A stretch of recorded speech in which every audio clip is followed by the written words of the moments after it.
I use it in my classroom. Oh yeah? We get everybody an account that doesn't have one, and we use a tag for my class. So I get a little bit of feedback, and yes, I do look while I'm teaching. I get some feedback from the class, like, is he doing, what is he doing?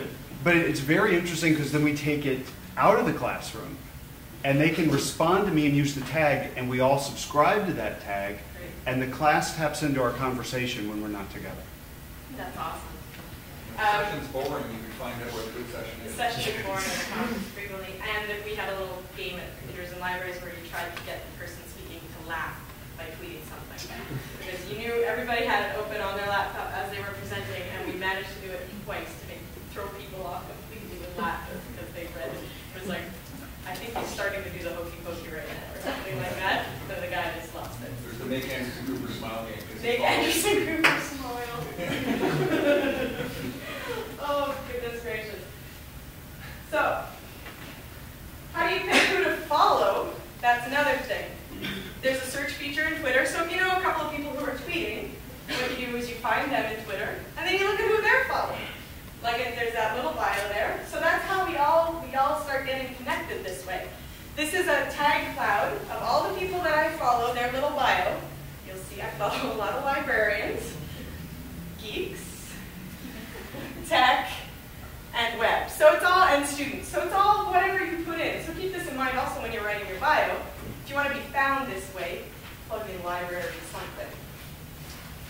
Other groups. There's lots of other groups out there for social networking. Web Junction has just created a social networking site where you can upload your profile, join a lot of groups that are talking about different topics in public libraries and academic libraries in the States. International for the most part. You set up your bio, you friend people, same as all of them. You develop a profile and you build your connections. Library Society of the World is an unofficial organization.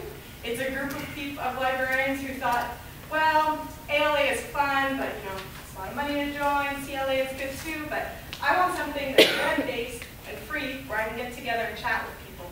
So Library Society of the World has a chat room that you can go into. They have a blog. All of them, pretty much all of them, Twitter. They used to have a pretty funny wiki where you could write hilarious profiles of yourself. Now they switched to a new website. You can do it there. There's lots and lots of places.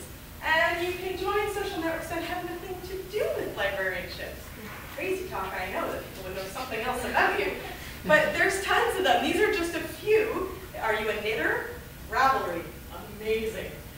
Even one for wine. Who doesn't like wine?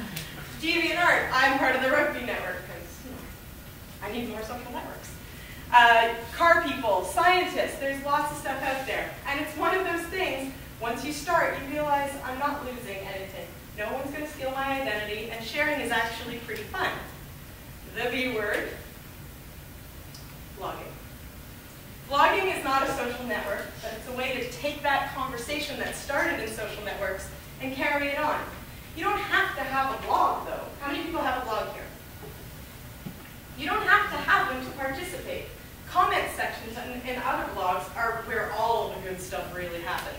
Always read the comments of any blog post that interests you, because that's where the discussion is going to happen. It's more than cat photos now. Cats actually have their own blogs. I will let you guys read this, because I know how a lot of people feel about blogs.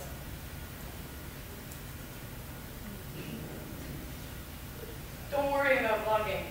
People are like, but I have nothing to say, but who cares? People will find you. People are interested in what you have to say. Librarians need to start sharing more information with each other because we're all facing the same problem in different ways. So on blogs, it's a great way to share. And people who don't think you should have a blog, you don't have to read your blog. You're not talking to them. If you don't like what I have to say on my blog, that's fine. You don't have to come back. Joining the discussion. Great example happened just last week.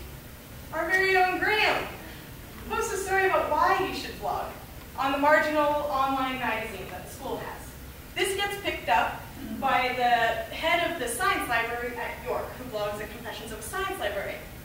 This gets picked up by the Chronicle of Higher Education. Suddenly now, we're talking about blogs at a much higher level than I'm sure Graham thought when he was writing his little marginal. And how's the traffic been to your site lately? difficulty and I'm looking for work. So this is just a way to see how the conversation, and this conversation probably stemmed from something that Graham read, which was something someone said, which was all facilitated through social networks.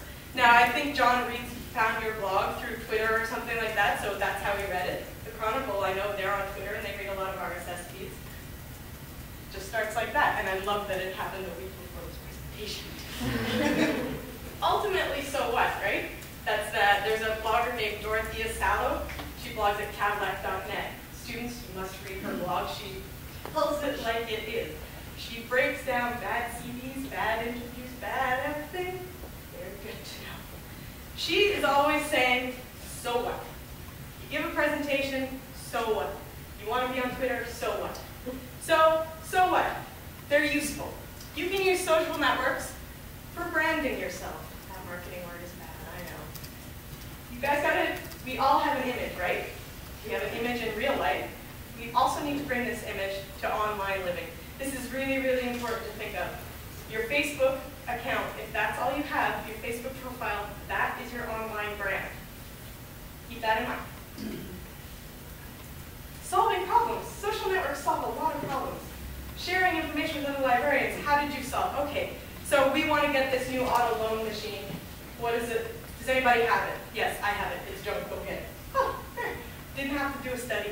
Didn't have to spend a lot of money. Didn't have to spend a lot of time. Because we've all done these studies and research at our own institutions. Why not just share this information? We can raise the profile of librarianship, right? I mean, I graduated last year, and I still got jokes from people at Thompson House that, oh, you need a library, a master's degree to check out books? Who checks out books? I'm doing too many other things. So I use social networks to raise the profile of librarianship and talk about what librarians are doing, which is why my mother's always calling me and saying, what are you doing? And to make libraries more about people and less about books and bites. And I don't mean that the books and bites are not important. They're very important, but they're not more important than the people who are using them. So we are using them, our students are using them, the public is using them. It's important that people think of the library as something that doesn't have walls. They have to be able to talk to librarians wherever they are.